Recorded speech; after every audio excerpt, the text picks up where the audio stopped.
Hi అండి అందరికీ. అందరూ ఎలా ఉన్నారు? బాగున్నారా? Welcome to Sai Dinesh YouTube channel.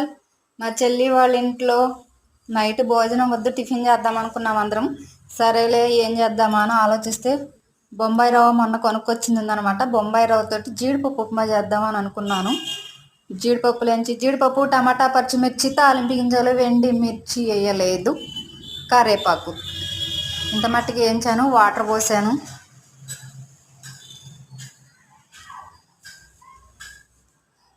Video కనుక నచ్చినట్లయితే లైక్ చేయండి, షేర్ చేయండి, సబ్స్క్రైబ్ చేసుకోవడం మాత్రం మర్చిపోవద్దు ఫ్రెండ్స్. వీడియోస్ అయితే చూస్తున్నారు కానీ లైక్ కొట్టడం లేదు. లైక్ కొట్టండి. ఎసరుడికిపోయింది, బొంబాయి రవ్వ పోస్తున్నా. జీడిపప్పు ఉప్మా రెడీ అయిపోయింది ఫ్రెండ్స్. ఈరోజు వీడియో అయితే ఇంతేనండి. వేడివేడిగా టీ కూడా తాగుదాం అనుకున్నామండోయ్. మరి టిఫిన్ చేసిన తర్వాత టీ తాగాలి కదా, అందుకే టీ కాసాను అనమాట. Bye friends.